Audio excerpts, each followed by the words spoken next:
तो बच्चों कैसे हो आप लोग का फिर से हमारा YouTube channel Suraj Sharma school में स्वागत है। तो बच्चों आ गया हूं मैं फिर से आपका क्लास 12 का चैप्टर डिटर्मिनेंट को लेकर, जो कि बहुत ही इंटरेस्टिंग आज की टॉपिक है। प्रॉपर्टीज ऑफ डिटर्मिनेंट पढ़ने जा रहे हैं हम लोग, ठीक है। और इस प्रॉपर्टीज के बेस पे आपसे एग्जाम में, बोर्ड के एग्जाम में एक 4 नंबर का सवाल पूछा जाता था, ठीक है, आगे भी पूछा जा सकता है। तो बच्चों ये आज की टॉपिक बहुत ही ज्यादा इंपॉर्टेंट है। आइए बच्चों हम लोग स्टार्ट करते हैं आज की टॉपिक, जिसका नाम है प्रॉपर्टीज ऑफ डिटर्मिनेंट। और इस प्रॉपर्टीज के बेस पे हम लोग बहुत अच्छे वाले क्वेश्चन को सॉल्व करेंगे और इसके बाद हम लोग आगे की तरफ बढ़ेंगे, ठीक है बच्चे। तो आइए देखते हैं बच्चे आज का पहला टॉपिक क्या है, प्रॉपर्टीज ऑफ डिटर्मिनेंट्स। और इसमें पहली जो प्रॉपर्टी बोलता है कि if each element of in a row और in a column is zero, then the value of determinant is zero. लिखा है if each element in a row और in a column of determinant is zero, ठीक है, then the value of determinant is zero. यदि किसी भी determinant का कोई भी एक रो या कोई भी एक कंप्लीट कॉलम जीरो हो जाता है तो कहते हैं कि उस डिटर्मिनेंट की वैल्यू जीरो होती है। आइए देखते हैं बच्चे कैसे। हम एक एग्जांपल लेके चलते हैं। मान लेते हैं ए कुछ टू दिया है, मैट्रिक्स है कोई ए बी सी, और यहां पे 0 0 0 और यहां पे डी ई एफ लिखा है। यदि मैं इसके डिटरमिनेंट को पता करूं तो डेट ए क्या होगा, तो हम कर क्या रहे हैं कि इसको एक्सपेंड कर देते हैं, एक्सपेंडिंग अलोंग रो टू। आप इस रो वन के अलोंग एक्सपेंड करते हो तो आप सबसे पहले साइन यहां पे डिसाइड करते हो। तो ये हो गया plus minus plus minus plus minus, कुछ इस प्रकार ये हमारा अल्टरनेट करके साइन आता है, फिर आएगा प्लस माइनस प्लस, ठीक है। यानी कि along expanding along R two, इस रो टू के अलोंग एक्सपेंड करते हैं तो हमने देखा कि माइनस जीरो इंटू, और ये इधर डिलीट कर देगा, ऊपर डिलीट कर देगा। अब बचेगा हमारे पास बी सी ई एफ, फिर बीच में क्या है, प्लस जीरो है, तो जीरो ये डिलीट और इधर डिलीट, तो बचेगा हमारे पास क्या, तो हमारे पास बचेगा ए सी डी एफ। और इसी प्रकार इस एलिमेंट का लॉन्ग एक्सपेंड करते हैं तो जीरो इंटू और ये डिलीट और ये डिलीट, तो हमारे पास बचा ए बी डी ई। तो इस प्रकार देख सकते हो कि जीरो में इस डिटरमिनेंट की वैल्यू निकल कर आएगी, और जैसे ही आप मल्टीप्लाई कर दोगे तो इसकी वैल्यू जीरो निकलेगी। इसी प्रकार यहां पे भी वैल्यू जीरो आएगी और यहां पे भी वैल्यू क्या आ जाएगी, जीरो आ जाएगी। तो आपने देखा ये जो पूरी वैल्यू क्या आ रही है, जीरो आ रही है। तो इसका मतलब हम ये कह सकते हैं कि किसी भी डिटरमिनेंट में कोई भी एक रो या कोई भी एक कॉलम जीरो हो जाता है तो उस डिटरमिनेंट की वैल्यू बच्चों जीरो हो जाती है। आई होप कि आपको पहली प्रॉपर्टी क्लियर हो गई होगी, बहुत इंपॉर्टेंट है, आप इसको नोट कर लीजिए। आइए बच्चों मैं एक एग्जांपल के थ्रू इसी प्रॉपर्टी को समझा रहा हूं। लेते हैं कि एक मैट्रिक्स ए इक्वल टू 1 2 3 4 5 6, और यहां पे मैंने थर्ड रो को जीरो कर दिया है और इस थर्ड रो के अलोंग जीरो कर दिया है, तो इसकी डेटा कितना निकल के आएगी, जीरो निकल के आएगी। लेकिन कैसे निकल कर आएगी, आइए मैं इसी बात को आपको दिखाता हूं सॉल्व करके, ठीक है। आप देख सकते हो ये plus minus plus minus plus minus plus minus plus, ये कुछ इस प्रकार हुआ है। और एक्सपेंडिंग अलोंग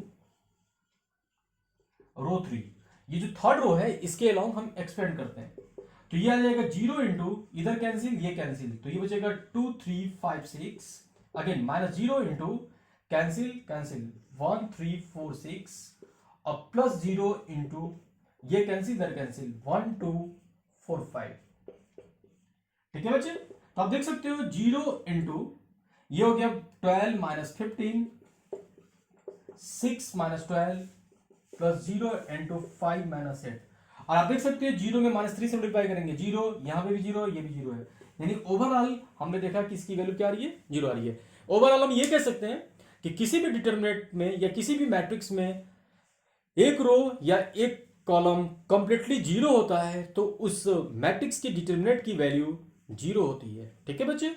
आइए चलते हैं हम प्रॉपर्टी नंबर 2 की तरफ। आते हैं बच्चों डिटरमिनेंट की दूसरी प्रॉपर्टी की तरफ, जो कि बहुत एक इंपॉर्टेंट प्रॉपर्टी है बच्चे, आप हर एक बच्चों को ये बात जानना चाहिए। प्रॉपर्टी ये बोलता है, सेकंड प्रॉपर्टी, कि यदि प्रिंसिपल डायगोनल के साइड वन साइड में यदि कोई एक स्क्वायर मैट्रिक्स है और उसका प्रिंसिपल डायगोनल है, तो प्रिंसिपल डायगोनल के वन साइड में यदि सारे एलिमेंट जीरो है तो उस डिटरमिनेंट की वैल्यू निकालने के लिए आपको करना क्या है कि उस प्रिंसिपल डायगोनल एलिमेंट को आपस में मल्टीप्लाई कर देना है। ठीक है, देखते हैं क्या बताता है property. If each element on one side of the principal diagonal of determinant is zero, ठीक है, प्रिंसिपल डायगोनल के एक साइड पे डिटरमिनेंट के एलिमेंट जो है वो क्या है, जीरो है, then the value of determinant is the product of diagonals element. तो इसकी जो डिटरमिनेंट निकल कर आएगा, ये कितना डिटरमिनेंट निकल के आ जाएगा, तो इसके डायगोनल के प्रोडक्ट के बराबर आएगा, A1 B2 C3 के बराबर आएगा। लेकिन कैसे आएगा बच्चों, आइए हम इसको वेरीफाई कर लेते हैं। ठीक है, तो मैं कर क्या रहा हूं, क्या कोई एक एग्जांपल मैंने लेके चला है, A1 B1 C1 0 B2 C2 0 0 C3, और मैं देख रहा हूं कि यहां पे डायगोनल प्रिंसिपल जो डायगोनल है इसके एक साइड में तीनों एलिमेंट जीरो है। अब मैं इसके डिटरमिनेंट निकालने के चक्कर में पड़ता हूं। ठीक है, तो कैसे डिटरमिनेंट निकलता है, तो एक्सपेंडिंग, मैं क्या कर रहा हूं, एक्सपेंडिंग अलोंग C1, ये कॉलम 1 के अलोंग हम एक्सपेंड कर देते हैं। ठीक है, आप यहां पे लिख सकते हो कॉलम 1 के अलोंग एक्सपेंड करने पे, तो आप देख सकते हो जैसे एक्सपेंड करेंगे तो ये डिटरमिनेंट की वैल्यू आ जाएगा A1 इंटू, ये कैंसिल हो जाएगा, ये कैंसिल हो जाएगा, मेरे पास बचेगा B2 C2 0 C3। ठीक है, ये प्लस माइनस प्लस, ये माइनस के साइन लग रहा है, माइनस 0 इंटू, ये कैंसिल और इधर कैंसिल, हमारे पास बचा B1 C1 0 C3। इसी प्रकार प्लस 0 इंटू, ये इधर कैंसिल होगा, ये इधर कैंसिल होगा, ये हो गया B1 C1 B2 C2। तो इस प्रकार देख सकते हो बच्चे कि ये जीरो से मल्टीप्लाई करेंगे डिटरमिनेंट की वैल्यू में तो ये वैल्यू जीरो हो जाएगी, और इसी प्रकार इस डिटरमिनेंट की वैल्यू भी जीरो हो जाएगी। तो बचा क्या हमारे पास, तो बचा A इंटू, और ये हम क्रॉस मल्टीप्लाई कर लेते हैं, तो ये बचा B2 C3 minus 0 into C2, और ये जीरो हो गया और इधर लास्ट वाला एलिमेंट भी जीरो हो गया। तो हम देख सकते हैं det equals to A into, और ये भी एलिमेंट क्या हो गया, मल्टीप्लाई जीरो हो गया। तो बचा क्या, तो हमारे पास बचा A1 into B2 into C3, जो कि हम देख सकते हैं ये तीनों के तीनों क्या है, A1 B2 C3 इस मैट्रिक्स का डायगोनल है। ठीक है, यानी कि यहां से ये वेरीफाई हो जाता है कि किसी भी मैट्रिक्स में, स्क्वायर मैट्रिक्स में डायगोनल के एक साइड, चाहे डायगोनल के ऊपर और या डायगोनल के नीचे, यदि सारे एलिमेंट जीरो हो जाता है, ठीक है, तो कहते हैं कि उसका जो डिटरमिनेंट होता है, इस डिटरमिनेंट को वैल्यू उसके प्रोडक्ट ऑफ डायगोनल देता है। ठीक है, चलिए बच्चों आपको एक यहीं से एक इंपॉर्टेंट बता दूं, जब भी प्रिंसिपल डायगोनल एलिमेंट के नीचे सारे एलिमेंट जीरो दिखता है तो इस टाइप की मैट्रिक्स को हम अपर ट्रायंगुलर मैट्रिक्स कहते हैं। याद रखिएगा, डायगोनल के नीचे यदि सारे एलिमेंट जीरो दिखता है तो इसको बोलते हैं अपर ट्रायंगुलर मैट्रिक्स। ठीक है, और यदि डायगोनल के ऊपर सारे एलिमेंट जीरो दिखता है तो इसको बोलते हैं लोअर ट्रायंगुलर मैट्रिक्स। तो हम बाद में इस बात को फिर से एक बार डिस्कशन करेंगे कि अपर ट्रायंगुलर मैट्रिक्स और लोअर ट्रायंगुलर मैट्रिक्स क्या है। ठीक है, चलते बच्चों कुछ आगे की तरफ, प्रॉपर्टी नंबर 3 की तरफ, आप इसको नोट कर लें। आइए बच्चों एक एग्जाम्पल से समझते हैं, और भी ज्यादा क्लियर होता है। यहां पे लिखा गया है डिटरमिनेंट डेट इक्वल्स टू 1079059002, और इसकी डिटरमिनेंट की वैल्यू फाइंड करनी है। तो इसकी डिटरमिनेंट निकालना बहुत आसान हो गया। इसके डायगोनल के एक साइड नीचे जो है जीरो है, तीनों एलिमेंट जीरो है, तो इसका मतलब इसका जो डिटरमिनेंट होगा 10 इंटू 5 इंटू 2 इक्वल्स टू 100 होगा। समझ में आया बच्चों? अब आपका डिटरमिनेंट बहुत ईजी होते जा रहा है। यदि आप जैसे जैसे प्रॉपर्टी को ऐड करते जाओगे डिटरमिनेंट आपका बहुत ईजी होते जाएगा। चलते हैं बच्चे प्रॉपर्टी नंबर 3 की तरफ। चलो बच्चों चलते हैं तीसरा प्रॉपर्टी की तरफ। बहुत इंपॉर्टेंट प्रॉपर्टी है। The value of determinant remains unchange if its rows and column are interchange. कहने का मतलब यह है कि उस डिटरमिनेंट की वैल्यू नहीं बदलती है यदि उसके रोज और कॉलम्स को इंटरचेंज कर दिया जाए। ठीक है, चलते देखते हैं एक एग्जांपल के थ्रू। मैं इसको वेरीफाई करना चाह रहा हूं। एक डिटरमिनेंट लिख रहा हूं डेट इक्वल्स टू 1 2 3 4 2 1 5 6 2। ठीक है, पहले मैं इस डिटरमिनेंट की वैल्यू निकालता हूं और देखता हूं कि इसकी वैल्यू क्या आ रही है। ठीक है, यानी कि इस रो वन के लॉन्ग एक्सपेंड कर लेते हैं, तो 1 इंटू कैंसिल कैंसिल, आप देख सकते हो 4 माइनस 6 माइनस 2 इंटू ये कैंसिल 8 माइनस 5, और इसी प्रकार 3 into cancel cancel 24 minus 10। One second, मैंने कैसे किया, 1 इंटू ये इधर कैंसिल 4 माइनस 6 माइनस 2 इंटू ये कैंसिल 8 माइनस 5, और प्लस 3 इंटू ये कैंसिल 24 माइनस 10। और इस प्रकार देख सकते हैं ये -2 आ रहा है, -2 इंटू 3 प्लस 3 इंटू 14, यानी ये बन गया -2 माइनस 6 प्लस 42, यानी कि 42 माइनस 8, और ये हो गया 12 में से 8 गया 4, 34। यानी कि इस डिटरमिनेंट की वैल्यू क्या आ रही है, 34 आ रही है। तो हम इसको यहां पे साइड में लिख लेते हैं कि इसकी वैल्यू 34 निकल कर आई है। ठीक है बच्चे, एक बार फिर से आप चाहे तो इसको चेक कर सकते हैं। आइए बच्चों, फिर से मैं अब कर क्या रहा हूं कि इसको इंटरचेंज कर लेता हूं। तो इंटरचेंज करने का मतलब इसके रो को इसके कॉलम इसका ट्रांसपोज करने पे, तो 1 2 3 4 2 1 5 6 2। आपने देखा इस रो को मैंने ऐसे लिखते गया 4 2 1 5 6 2। ठीक है, अब इसका फिर से रो वन के अलॉन्ग एक्सपेंड कर लेते हैं। तो इसको मैंने डेट 1 कहा है। ठीक है, तो ये हो गया 1 इंटू ये कैंसिल 4 माइनस 6 माइनस 4 इंटू ये cancel 4 minus 3 6 18, again plus 5 into ये कैंसिल 2 माइनस 6, और देखते हैं वैल्यू 34 आता है कि कुछ डिफरेंट आता है। -2 -4 इंटू -14 प्लस 5 इंटू -4। ठीक है, यानी कि -2 प्लस 14 4 जा 56 हो जाएगा, माइनस माइनस प्लस हो जाएगा, -20, ये हो गया 56 माइनस 22, और ये बन गया 4 और ये 3। यानी कि आपने देखा कि इस डिटरमिनेंट की वैल्यू चेंज नहीं हुई। यानी कहने का मतलब ये था प्रॉपर्टी 3 में कि यदि किसी डिटरमिनेंट का रोज को या कॉलम को इंटरचेंज कर दिया जाए तो उस डिटरमिनेंट की वैल्यू नहीं बदलती है। इसी बात को हम ऐसे कह सकते हैं कि यदि कोई मैट्रिक्स है, इसका डेट ए इक्वल टू, ठीक है, det A equal to determinant of A dash होता है, यानी उस मैट्रिक्स का ट्रांसपोज करने पे जो डिटरमिनेंट की वैल्यू आएगी वो उस मैट्रिक्स की डायरेक्ट डिटरमिनेंट की वैल्यू आएगी। तो बच्चों, आई होप कि आपको समझ में आया हो। ये अगली प्रॉपर्टी थी, बहुत ही इंपॉर्टेंट प्रॉपर्टी थी, आप इसको नोट कर लें। आते हैं बच्चों प्रॉपर्टी नंबर 4 की तरफ।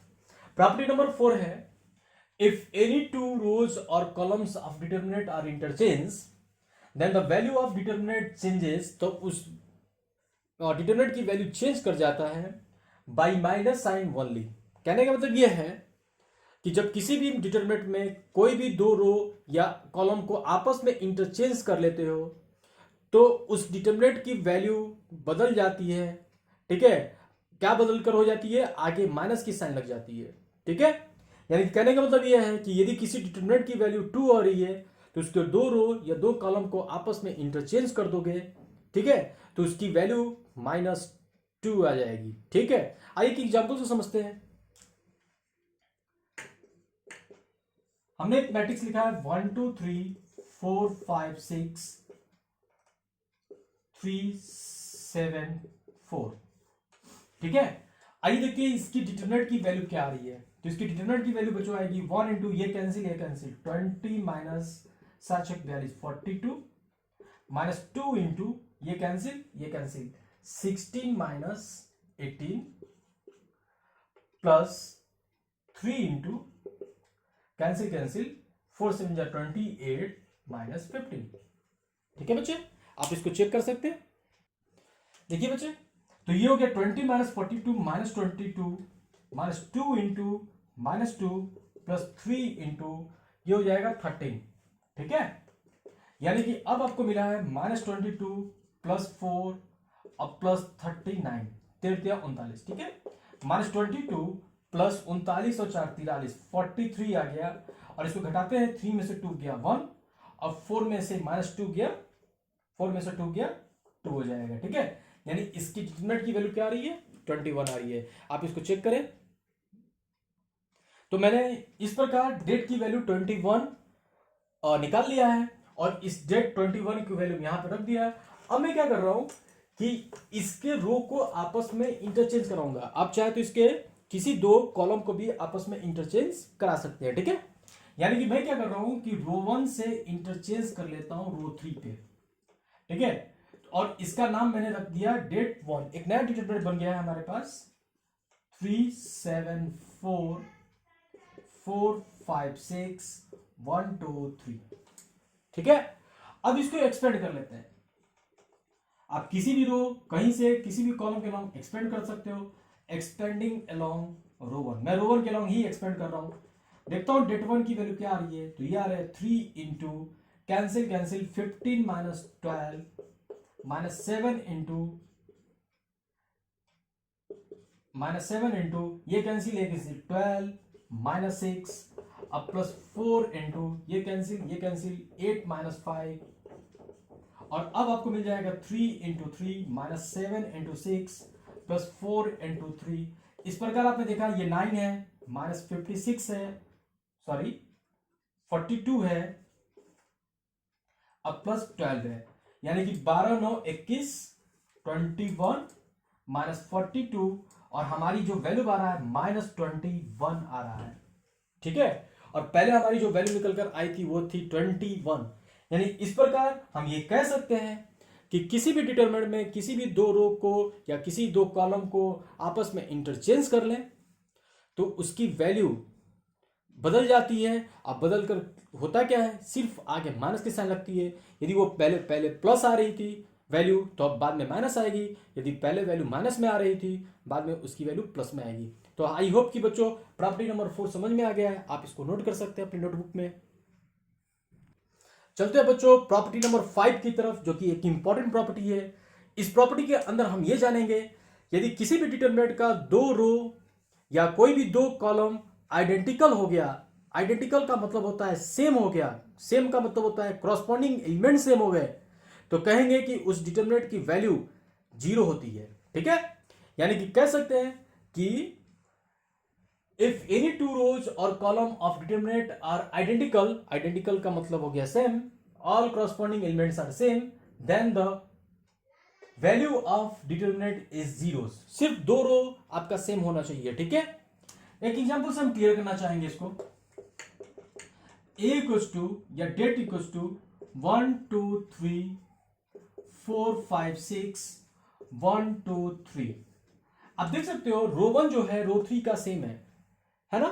तो आप डायरेक्ट इसको डिटरमिनेंट की वैल्यू लिख सकते हैं 0, ठीक है।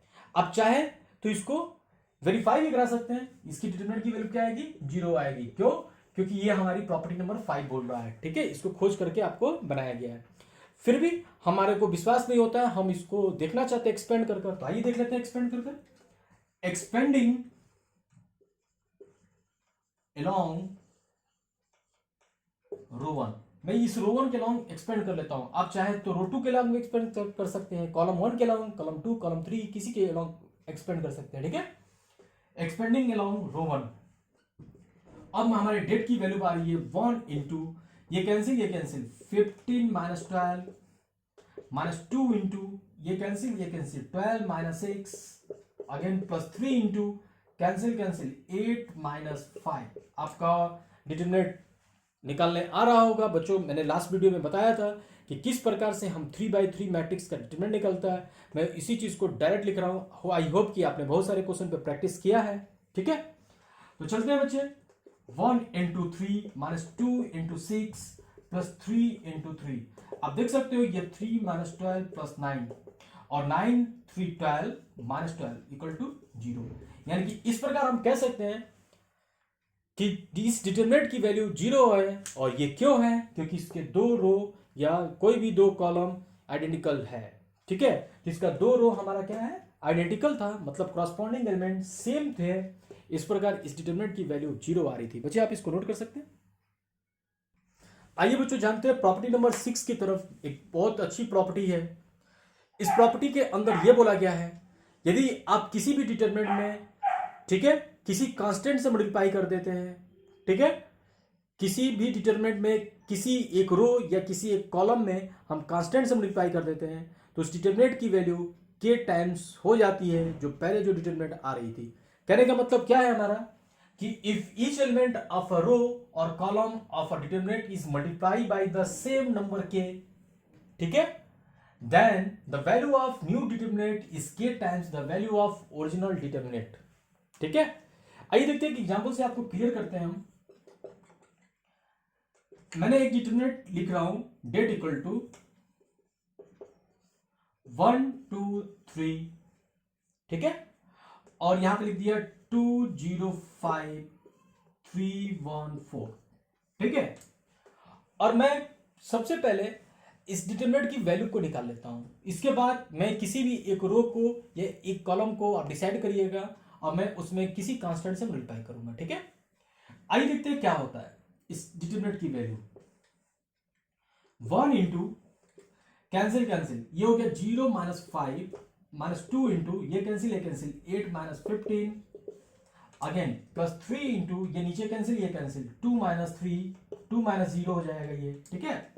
ये हो गया minus 5 minus 2 into minus 7 plus 3 into 2, यानी कि ये हो गया 10 सॉरी माइनस 5 प्लस 14 प्लस 6 14 26 में से 5 गया 15। बच्चे आप इसको नोट कर लें। तो बच्चों आपने देखा मैंने इसकी डिटरमिनेंट निकाला जो कि 15 आई और मैंने इस डेट को लिख दिया 15 यहां पे। आइए बच्चों चलते हैं हम किसी भी रो में किसी कांस्टेंट से मल्टीप्लाई कर लेते हैं, ठीक है। तो मैं कर क्या रहा हूं कि रो 2 में ऑन मल्टीप्लाई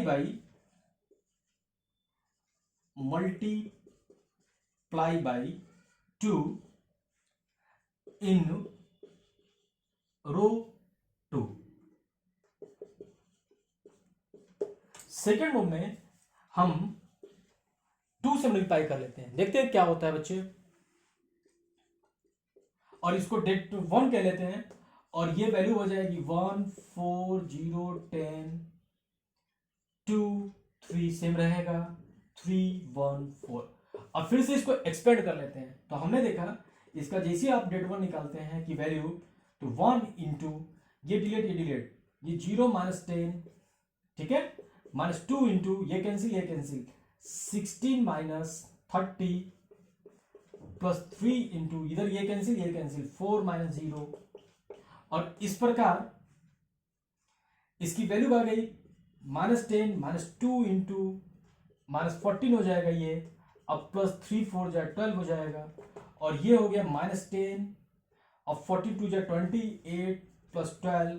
आप देख सकते हैं कि 12 और 28 ये आपका 40 हो गया, 40 में से 10 गया 30 आया, यानी कि डेट 1 की वैल्यू हमारा 30 आया।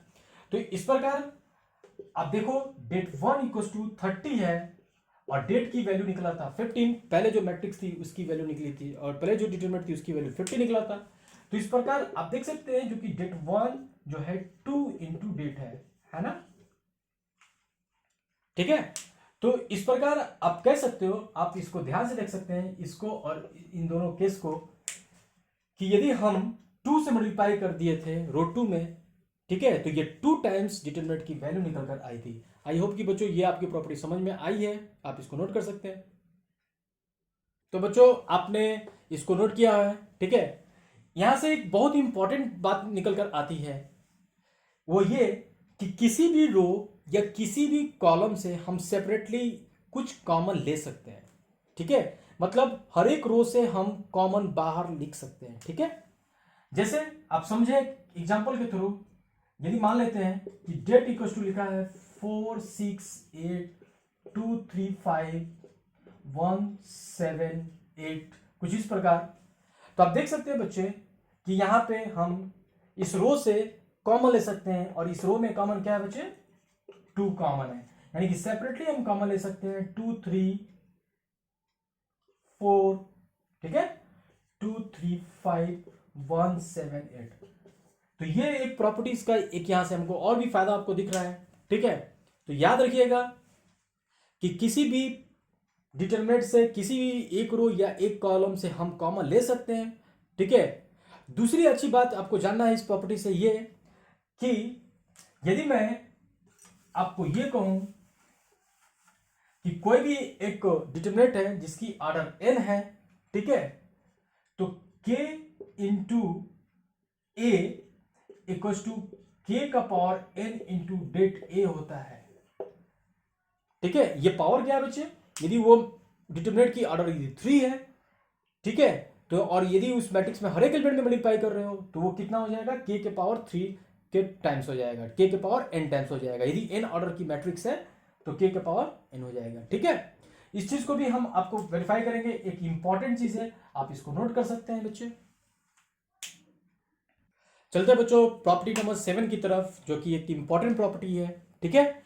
आप इसको ध्यान से देखेंगे। इस प्रॉपर्टी के अंदर यह बोलता है यदि किसी भी डिटरमिनेंट के अंदर किसी भी रो या किसी भी कॉलम में दो टर्म का समेशन है तो उसको दो अलग अलग डिटरमिनेंट में तोड़ सकते हैं, ठीक है। क्या करेगा मतलब यह है कि if each element of row और a column of determinant consist of sum of two or more terms, ठीक है, then the determinant can be expressed as the sum of two or more determinants whose other rows or column are not allotted, ठीक है, या altered, ठीक है। तो क्या मतलब है, आइए इस बात को हम समझते हैं। इसकी वेरीफाई करने से पहले हम एक एग्जांपल के थ्रू क्लियर कर लेते हैं। मान लेते हैं डिटरमिनेंट लिखा है a1 plus d1 b1 c1 a2 plus d2 b2 c2 a3 plus d3 b3 c3, ठीक है बच्चे। तो बच्चों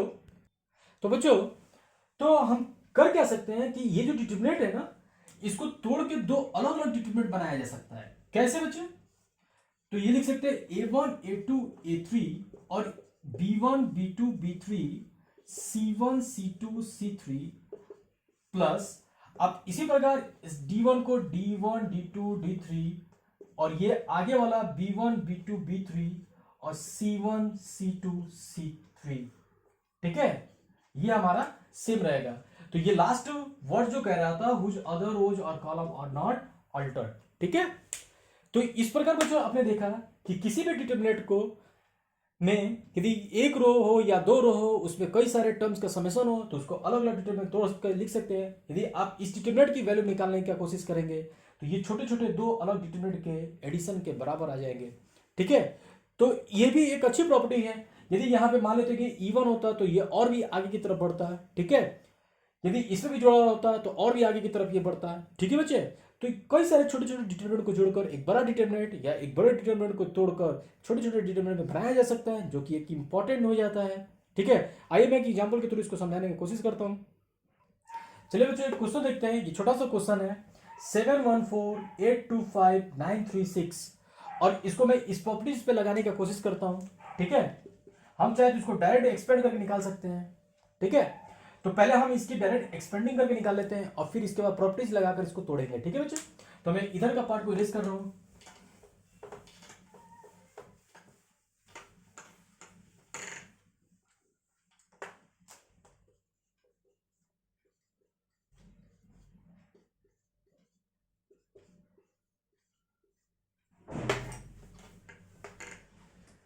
चलिए बच्चे इसका डायरेक्ट डिटरमिनेंट हो गया 7 इंटू ये cancel 12 minus 15 minus 1 into cancel 8 6 48 minus 9 5 45 45 plus 4 into ये कैंसिल 24 माइनस 18। आप देख सकते हो 7 गुणे minus 3 minus 1 into 3 plus 4 into 6 और ये हो गया माइनस 21 माइनस 3 प्लस 24 और इसकी वैल्यू क्या आ रही है बच्चे, 0 आ रही है, ठीक है। चलिए कोई बात नहीं, मैं इसको बाय प्रॉपर्टीज लगाते हैं और कोशिश करते हैं कि ये 0 आता है कि नहीं आता है। तो मैं इसको क्या कर रहा हूं, इसको बाय प्रॉपर्टी से इसको लिख सकता हूं 6 प्लस 1 7 प्लस 1, ठीक है, और 8 प्लस 1 1 2 3 4 5 6। अब इसको दो अलग अलग डिटरमिनेंट में तोड़ दें तो ये बन जाएगा 6 7 8 1 2 3 4 5 6 प्लस, ठीक है, 1 1 1 1 2 3 4 5 6। ठीक, देखते हैं इन दो अलग अलग डिटरमिनेंट की वैल्यू भी 0 आता है या कुछ और आता है। ठीक है, चलिए बच्चों देखते हैं, इसको हम एक्सपेंड करते हैं। तो ये जब एक्सपेंड होगा तो ये हो गया 6 इंटू ये कैंसिल 12 माइनस 15 माइनस 1 इंटू, इसको मैंने डेट 1 कहा है, इसको हम डेट 2 कह लेते हैं। 12 माइनस 15 माइनस 1 इंटू कैंसिल, ठीक है, तो ये 42 माइनस 45 42 माइनस 40 8 5 40 प्लस 4 इंटू ये कैंसिल 21 माइनस 16 21 माइनस 16। और आप देख सकते हो ये जो डेट 1 आ रहा है 6 into minus 3 minus 1 into 2 plus 4 into 5 minus 18 minus 2 plus 20। और फिर से ये डेट 1 भी 0 आ गया है। ठीक है, डेट 2 भी निकालने का सोचते हैं कि डेट 2 की वैल्यू क्या आ रहा है, तो डेट 2 हो जाएगा, हम कॉलम 1 के लॉन्ग एक्सपेंड कर लेते हैं, प्लस माइनस प्लस, देखते हैं इसकी वैल्यू कितना है, 1 इंटू ये cancel 12 minus 15 minus 1 into again cancel 6 minus 12 plus 1 into cancel 5 minus 8, और तब जाकर आया ये -3 माइनस 1 इंटू -6 अब -3। आप देख सकते हो -3 प्लस 6 -3, क्योंकि फिर से 0 आया है। तो फिर से डेट 1 और डेट 2 की वैल्यू किसके बराबर आ गई, डेट के बराबर आ गई।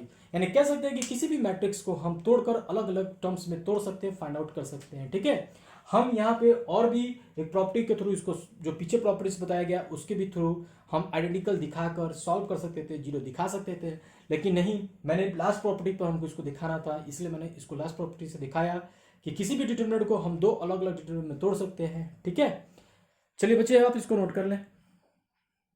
चलो बच्चों देखते हैं नेक्स्ट प्रॉपर्टी की तरफ, जिसका नाम है property 8। If each element of a row और a column of determinant be added the equimultiples of corresponding elements of one row, one or more rows or columns, then the value of determinant unchanged। कहने का क्या मतलब था, कहने का मतलब ये था कि किसी भी रो में या किसी भी कॉलम में हम किसी अदर रो से कोई कांस्टेंट के से मल्टीप्लाई कर पहले वाले रो में ऐड करके लिख दें, तो जो नया डिटरमिनेंट फाइंड आउट होगा उसकी वैल्यू चेंज नहीं होगी। तो आप देख सकते हो मैं कर क्या रहा हूं कि इसके सेकेंड रो में के से मल्टीप्लाई कर और रो 1 में ऐड करके लिख दे रहा हूं, और ये कुछ इस प्रकार हो गया, a1 प्लस के इंटू a2, b1 प्लस के इंटू b2 और c1 प्लस के इंटू c2, और ये मैंने वैसे कि वैसे ही छोड़ दिया है। ठीक है, ये एक नया मैंने डिटरमिनेंट को फाइंड कर लिया जिसको हमने डेट 1 कहा है। ठीक है, अब मैं फिर से अभी जस्ट प्रॉपर्टी 7 पढ़ा था, इसको दो अलग अलग डिटरमिनेंट में तोड़ सकता हूं, तो देखते हैं कि इसकी वैल्यू को चेंज होती है, क्या अनचेंज रहता है, क्या यही इसकी वैल्यू के बराबर आता है या कुछ और आता है। ठीक है, तो आप जैसे ही तोड़ते हो तो इसको लिख सकते हो लास्ट प्रॉपर्टी की तरह, प्रॉपर्टी 7 की तरह, a1 b1 c1, a2 b2 c2, a3 b3 c3 plus k into a2 k into b2 k into c2, और यह है a2 b2 c2 a3 b3 c3। ठीक है बच्चे, और जैसा कि मैंने आपको और सारे प्रॉपर्टीज में बताया, पीछे प्रॉपर्टीज में बताया था कि किसी भी कॉलम से यदि कोई कांस्टेंट है तो आप उसको बाहर सेपरेट करके लिख सकते हैं, और ये बन गया date 1 equals to a1 b1 c1 a2 b2 c2 a3 b3 c3 plus के बाहर हो चुका है, और आपने देखा a2 b2 c2 और यहाँ भी A2 B2 C2 और A3 B3 C3। और आपको फिर से एक प्रॉपर्टी मैंने बताया था, ठीक है, कि यदि किसी भी डिटरमिनेंट में दो रो या दो कॉलम आपस में आइडेंटिकल यानी सेम हो जाए तो इसकी वैल्यू क्या हो जाती है बच्चे, ये वैल्यू 0 हो जाती है। तो ये क्या मिल गया हमको फिर से, det 1 इक्वल्स टू मिल गया A1 B1 C1 A2 B2 C2 A3 B3 C3 plus ये वैल्यू 0 हो चुकी है, यानी हम कह सकते हैं कि det 1 equals to A1 B1 C1 A2 B2 C2 और A3 B3 C3, जो कि पहले ये किसके बराबर आया था, डेट के बराबर आया था। यानी कि आप कह सकते हो ये जो डेट है और ये जो डेट 1 है, ये दोनों के दोनों क्या है, इक्वल है, इसकी वैल्यू कभी भी चेंज नहीं होगी। आई होप कि आपको समझ में आया है प्रॉपर्टी नंबर 8। हम चलते हैं प्रॉपर्टी नंबर 9 की तरफ, ठीक है बच्चे, आप इसे नोट कर लें। आइए बच्चों देखते हैं प्रॉपर्टी नंबर 9 की तरफ। ये प्रॉपर्टी में आपको ये बताया गया है कि यदि दो मैट्रिक्स ए और बी है और यदि इन दोनों का प्रोडक्ट का डिटरमिनेंट निकालना हो तो आप अलग अलग डेट ए और डेट बी निकाल कर मल्टीप्लाई कर सकते हैं, जो कि एक ईजी हो जाता है कुछ इस प्रकार, if A and B are square matrix of same order then det A B equals to det A into det B. आइए देखते हैं एग्जाम्पल के थ्रू जो कि क्लियर करते हैं। हमने लिया एक ए 1 2 3 4 और बी ले लेते हैं 0 2 7 8, ठीक है। अब हम ए बी निकालते हैं, तो ए बी जिससे निकालोगे तो ये हो जाएगा इस रो में इस कॉलम का प्रोडक्ट, ये हो गया 0 और ये हो जाएगा 21।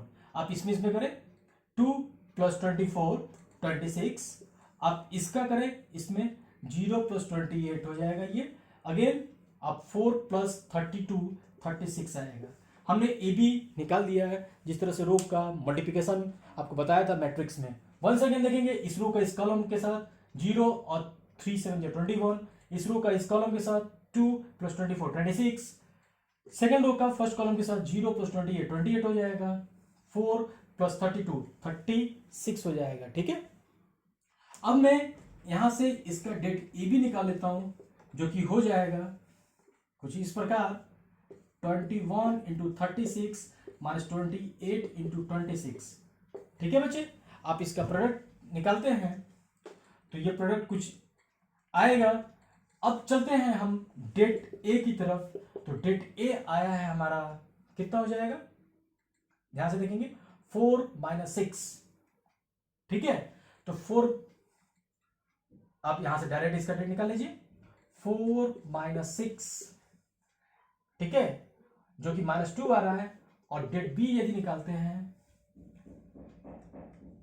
0 - 14, जो कि -14 आ रहा है, यानी कि det A into det B equals to -2 × -14 equals to 28, यानी दोनों का प्रोडक्ट कितना आएगा 28। यानी कि आप देख सकते हो, आप यहां से भी निकालते हैं तो 28 आना चाहिए। तो बच्चों आप इसको सॉल्व करें और देखिए 28 आ रहा है या नहीं आ रहा है।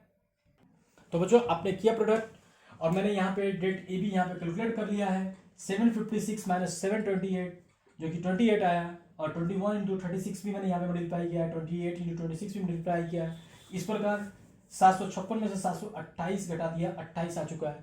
तो इस प्रकार कह सकते हैं यदि कोई भी स्क्वायर मैट्रिक्स ए और बी है और वो दोनों के दोनों स्क्वायर मैट्रिक्स सेम ऑर्डर के हैं, तो उन दोनों का प्रोडक्ट का डिटरमिनेंट निकालने के लिए आपको लिखते हैं det A into det B. I hope कि बच्चों प्रॉपर्टी नंबर 9 आपको क्लियर हो गई हो। आते हैं अपने नेक्स्ट प्रॉपर्टी की तरफ, इसको नोट कर लें।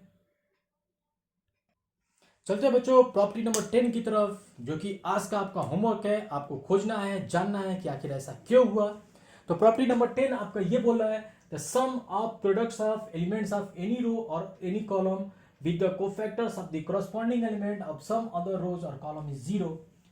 कहने का मतलब यह है कि किसी भी रो में, ठीक है, ये पहले हमने रो लिया है, किसी भी रो में किसी अदर रो का यदि आपको फैक्टर निकालते हो, ठीक है, तो मैंने यहाँ पे थर्ड रो का कोफैक्टर निकाला हर एक एलिमेंट का, और इसके करस्पॉन्डिंग एलिमेंट के साथ यदि मल्टीप्लाई कर देते हैं, यदि 31 का कोफैक्टर निकाला जाए a इंटू 31 और a12 का कोफैक्टर इसका a32 का कोफैक्टर कैपिटल A32 से रिप्रेजेंट किया है, कोफैक्टर निकालकर a12 से मल्टीप्लाई कर दिया जाए। इसी प्रकार थर्ड एलिमेंट A33 का कोफैक्टर निकालकर A13 के साथ मल्टीप्लाई कर दिया जाए, तो और इन सभी को जोड़ दिया जाए तो इसकी वैल्यू क्या हो जाती है बच्चों, 0 हो जाती है। तो बच्चों आज बस इतना ही हम अपने टॉपिक को रोकेंगे। आप इस चीज को ढूंढें, जाने, नेक्स्ट वीडियो में जरूर देखें किस प्रकार हमने सोल्यूशन निकाला है। अगले वीडियो में हम जानेंगे बहुत सारे अच्छे अच्छे इन सारे प्रॉपर्टीज पे, जो कि एक इंपॉर्टेंट क्वेश्चंस आने वाला है बोर्ड में। तो बच्चों नेक्स्ट वीडियो को देखना ना भूलें। यदि बच्चों आप लोगों ने अभी तक शेयर और सब्सक्राइब नहीं किया है तो हमारे चैनल को शेयर और सब्सक्राइब कर लाइक जरूर करें। कमेंट बॉक्स में अच्छे अच्छे कमेंट्स को जरूर दें। तब तक के लिए रिवाइज करें, पढ़ाई करें। जय हिंद, जय भारत।